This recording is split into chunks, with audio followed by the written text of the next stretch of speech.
Kebanyakan orang mengira bahwa ketika pabrikan otomotif lawas akhirnya masuk ke perlombaan kendaraan listrik dengan terlambat, mereka datang dalam keadaan putus asa, memangkas harga, mengambil jalan pintas, memohon relevansi. Apa yang baru saja dilakukan Toyota di Cina justru sebaliknya. Perusahaan ini menghabiskan 5 tahun ditertawakan, diremehkan, dan dianggap tamat sementara diam-diam merekayasa sebuah jebakan. Dan ketika akhirnya jebakan itu dilancarkan, mereka tidak sekadar bersaing dengan Tesla dan BYD, mereka membanting harga begitu drastis, sehingga seluruh industri harus berhenti dan menghitung ulang. Selama setengah dekade, pers otomotif global memiliki sasaran empuk favorit. Toyota, kolom demi kolom, menyatakan bahwa berpegang teguh pada teknologi hibrida. Sementara Tesla mendefinisikan ulang apa itu mobil. Dan BYD mengindustrialisasi mobilitas listrik dalam skala besar, merupakan kesalahan perhitungan yang fatal.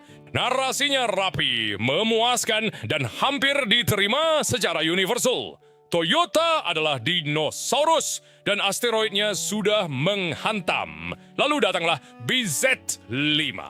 Diluncurkan di China, BZ5 adalah crossover fastback yang menghasilkan tenaga 268 tenaga kuda.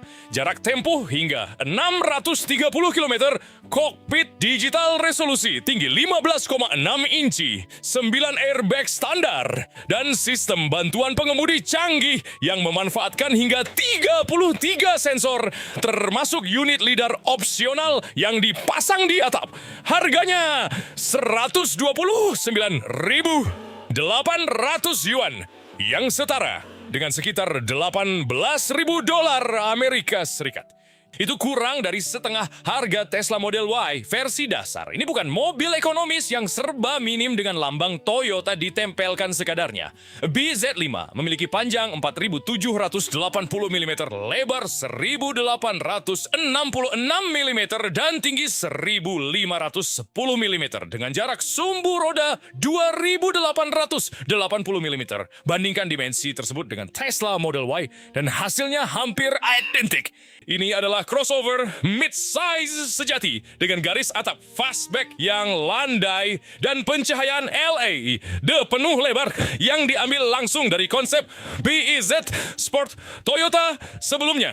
Detail desain itu penting karena menunjukkan bahwa mobil ini tidak dirakit dalam kepanikan. Ia sudah tersimpan di rak, siap menunggu momen yang tepat untuk diluncurkan. Di balik bodinya, sebuah motor listrik yang dipasang di depan menghasilkan 200 kW, 268 tenaga kuda, dan torsi 330 Nm menggerakkan roda depan. Pembeli dapat memilih antara dua konfigurasi baterai. Paket baterai Blade 65,28 kWh dengan rating jarak tempuh 550 km pada siklus CALTC, atau paket yang lebih besar 73,98 kWh yang memperpanjang angka tersebut hingga 630 km. Colokan ke pengisi daya cepat Decho 90 kW dan baterai akan naik dari 30 menjadi 80% dalam waktu sekitar 27 menit. Itu waktu istirahat minum kopi, bukan waktu makan siang. Interiornya sepadan dengan janji eksteriornya. Layar sentuh tengah 2,5K berukuran 15,6 inci berdampingan dengan panel instrumen yang sepenuhnya digital. Sistem bantuan pengemudi Toyota Pilot yang dikembangkan bersama platform Momenta 5.0 mengambil data dari hingga 33 sensor. Unit lidar opsional adalah jenis perangkat keras yang biasanya hanya diharapkan ada pada kendaraan berharga 2 kali lipat. Gabungkan semuanya dan BZ5 tidak lebih lambat, tidak lebih kecil, tidak kurang terkoneksi, dan berarti kurang aman dibanding mobil-mobil dengan harga $20.000 lebih mahal. Itulah detail yang seharusnya benar-benar mengkhawatirkan para pesaing, bukan label harganya semata, melainkan fakta bahwa hampir tidak ada yang dikorbankan untuk mencapainya. BZ5 adalah kendaraan ketiga dalam jajaran Beyond Zero milik Toyota setelah Sedan BZ3 dan BZ4X. Mobil ini mendarat langsung di garis bidik beberapa persaingan domestik China yang paling sengit, termasuk Leap Motor C10, Deepal S07, dan Model Y itu sendiri. Untuk memahami besarnya minat yang menanti di segmen harga tersebut, pertimbangkan apa yang terjadi ketika sebuah EVA dengan harga serupa dari usaha patungan Cina milik pabrikan lawas pesaing diluncurkan hanya beberapa bulan sebelumnya, dilaporkan meraih lebih dari 17.000 pesanan pasti dalam bulan pertamanya.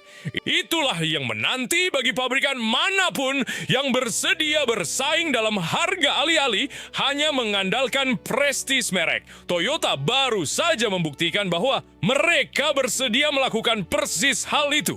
Jadi bagaimana Toyota berhasil melakukan ini tanpa mengorbankan lembar spesifikasi? Jawabannya sederhana dan tidak terlalu memukau. Toyota masih mencoba dalam rekayasa kimia baterai dan sebaliknya membelanya dari mereka. BZ5 dibangun dan dijual melalui YFA Toyota, usaha patungan antara Toyota dan First Automobile Works milik China. Struktur ini memungkinkan Toyota memproduksi secara khusus untuk pasar China, mengambil komponen lokal, menegosiasikan harga pemasok lokal, dan membangun di tanah China dengan struktur biaya China. Alih-alih mengimpor platform global dan menanggung markup pada setiap unit. Pemasok lokal paling berpengaruh dalam struktur tersebut adalah BYD itu sendiri. Paket baterai Blade berasal dari divisi baterai BYD. Motor listriknya berasal dari anak perusahaan powertrain BYD. Namun sasis dan arsitekturnya adalah platform E10G milik Toyota sendiri. Struktur EV modular yang sama yang mendasari dorongan listrik global merek tersebut menghadirkan DNA rekayasa Toyota. Kekakuan struktural tinggi, titik berat rendah, dan penempatan baterai yang direkayasa mengikuti filosofi keselamatan konservatif khas perusahaan. Pikirkan apa arti sebenarnya dari hal itu. Toyota tidak menghabiskan 1 dekade dan miliaran dolar mencoba merekayasa balik kimia baterai lithium iron phosphate yang telah disempurnakan BYD selama lebih dari 15 tahun dalam skala yang saat ini tidak dapat ditandingi siapapun di planet ini. Sebaliknya, Toyota mengambil keputusan pragmatis, membeli teknologi baterai terbaik, paling hemat biaya, dan paling aman yang tersedia di pasar terbuka, lalu membungkusnya dengan penyetelan sasis Toyota. Kalibrasi kualitas berkendara dan kepercayaan merek yang terkumpul selama puluhan tahun. Dua perusahaan yang menurut definisi wajar manapun adalah rival, satu Jepang, satu Cina, masing-masing mendominasi disiplin yang sama sekali berbeda, bergabung untuk membangun sesuatu yang tidak dapat diberi harga si agresif ini jika dilakukan sendirian oleh salah satu pihak. Ini jauh lebih tidak sinematik dibanding kisah penemu jenius tunggal yang senang diceritakan oleh industri EVE tentang dirinya sendiri. Namun, sebagai keputusan bisnis, ini sangat efektif secara brutal. Dan ini persis jenis langkah yang diambil sebuah perusahaan ketika sedang mengoptimalkan pangsa pasar, bukan narasi. Nah, disinilah cerita ini berhenti menjadi kisah tentang satu mobil di satu negara dan mulai menjadi kisah tentang siapa yang sebenarnya memenangkan dekade ini. Mulailah dengan uang, karena uang mengungkap cerita sebenarnya. Pada tahun fiskal terakhirnya, Toyota membukukan laba bersih sekitar 25,4 miliar dolar Amerika Serikat. Laba bersih Tesla untuk periode penuh setahun yang sama mencapai 3,8 miliar dolar Amerika Serikat. Toyota menghasilkan laba sekitar 6 kali lipat dari Tesla, dari bisnis yang oleh sebagian besar media sudah dinyatakan usang. Hibrida bukanlah pengalih perhatian bagi Toyota. Itu adalah mesin pencetak uang yang diam-diam mendanai segalanya. Pada tahun 2024, Toyota menjual rekor 10,8 juta kendaraan di seluruh dunia, menandai tahun kelima berturut-turut sebagai pabrikan mobil terlaris di planet ini. Sebuah rentetan yang sejak itu diperpanjang menjadi 6 tahun berturut-turut. Volume tersebut menghasilkan arus kas bebas yang sangat besar setiap kuartal. Kas yang dapat dengan nyaman menyerap kerugian dari EHV seharga $18.000 sebagai produk pancingan di Cina tanpa satu pun rapat Dewan Darurat. Star Arizo EV murni yang menjalankan strategi serupa akan langsung menelepon investor sebelum kuartal itu berakhir. Kemudian ada jangkauan jaringan produksi Toyota dan lebih dari 14.000 dealer tersebar di lebih dari 170 negara. Itu bukan slide pemasaran, itu adalah infrastruktur fisik dan logistik yang dibangun selama sekitar 70 tahun. Begitu jajaran EV Toyota siap untuk diperluas secara global, mereka dapat menghadirkan kendaraan di hadapan pembeli di hampir setiap benua hampir seketika, menghindari keterlambatan pengiriman, kekurangan pusat layanan, dan kesenjangan infrastruktur pengisian daya yang secara konsisten memperlambat merek-merek EV baru yang mencoba membangun jaringan serupa dari nol. Tambahkan lagi, kepercayaan merek di atas itu. Puluhan tahun data keandalan, biaya perawatan rendah, dan nilai jual kembali yang kuat. Berarti pembeli EV pemula yang berhati-hati, yang masih khawatir tentang degradasi baterai, masih tidak yakin berapa nilai mobil mereka dalam 5 tahun, jauh lebih mungkin mengambil lompatan itu dengan lambang Toyota dibanding lambang yang tidak dikenal. Kenyamanan psikologis itu bernilai lebih dalam transaksi pasar massal dibanding hampir semua spesifikasi di atas kertas. Dan kemudian ada kartu yang belum dimainkan, Toyota's baterai solid state. Perusahaan ini secara publik berkomitmen untuk mengomersialkan teknologi tersebut pada rentang tahun 2027 hingga 2028. Menargetkan pengisian penuh dalam sekitar 10 menit dan jarak tempuh yang jauh melampaui 1.200 km dalam satu kali pengisian. Jika lini masa itu terwujud bahkan secara mendekati saja, ini bukan sekadar menutup kesenjangan dengan BYD dan Tesla dalam kinerja baterai. Ini bisa melompati keduanya sepenuhnya, mengubah kecemasan pengisian daya hari ini menjadi catatan kaki sejarah. Gabungkan semuanya, dan apa yang dianggap sebagai kelambanan Toyota tampak jauh lebih sedikit seperti ketidakmampuan dan jauh lebih mirip kesabaran. Ini adalah perusahaan yang menghasilkan laba sekitar 6 kali lipat dari pesaingnya yang paling dielu-elukan. Menumpuk infrastruktur, ekuitas merek, dan teknologi baterai generasi berikutnya. Sementara industri sibuk menulis obituarinya.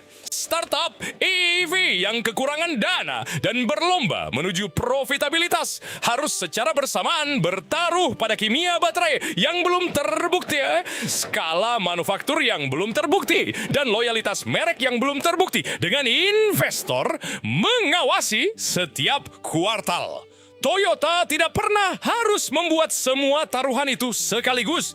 Mereka bisa membiarkan BY dan memenangkan perlombaan baterai. Mereka bisa membiarkan Tesla menyerap biaya besar untuk meyakinkan dunia bahwa kendaraan listrik itu diinginkan sejak awal.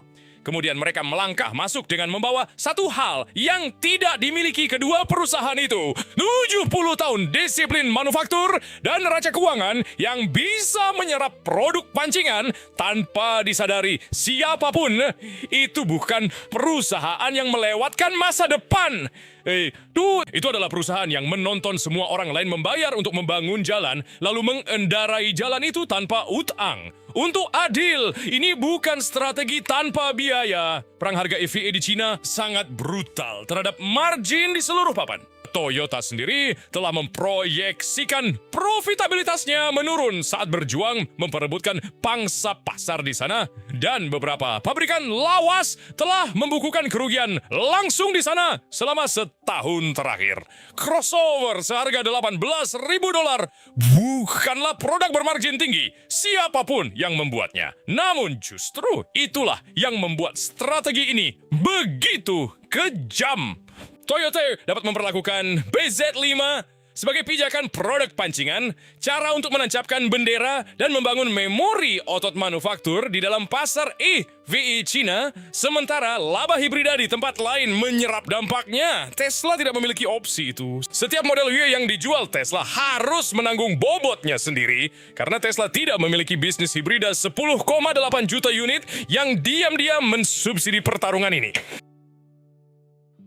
BZ5 membuktikan sesuatu yang perlu ditunjukkan oleh industri ini. Selama bertahun-tahun, kendaraan listrik tidak harus menjadi pernyataan kemewahan bagi orang kaya dan tidak harus menjadi kompromi bagi orang lain.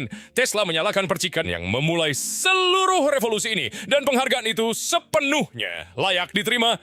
Namun, mungkin sebenarnya pragmatisme metodis dan berbasis spreadsheet milik Toyota lah yang pada akhirnya menempatkan mobil listrik di tangan miliaran orang di planet ini yang tidak akan pernah membayar $40.000 untuk satu unit. Jadi inilah pertanyaan yang layak direnungkan. Apakah ini rencana sejak awal, sebuah langkah mundur yang disengaja selama 1 dekade untuk mempersiapkan lompatan ke depan, atau apakah Toyota hanya diselamatkan oleh teknologi baterai BYD yang tiba tepat pada momen yang tepat? Tuliskan jawaban Anda di kolom komentar. Ini adalah salah satu perdebatan di mana orang-orang yang berakal sehat mendarat di tempat yang sangat berbeda. Dan itulah tepatnya mengapa hal ini layak dibahas. Jika Anda ingin lebih banyak pembahasan mendalam tentang apa yang sebenarnya terjadi di balik berita utama otomotif berlangganan sekarang. Karena selanjutnya, kami akan membahas pabrikan mobil China yang belum pernah didengar oleh sebagian besar pembeli barat dan mengapa perusahaan ini mungkin yang paling perlu diawasi dengan cermat baik oleh Detroit maupun Tokyo. Anda tidak ingin melewatkan yang satu itu. Klik berlangganan, tinggalkan like jika ini mengubah cara Anda melihat perlombaan EVE. Dan sampai jumpa di video berikutnya.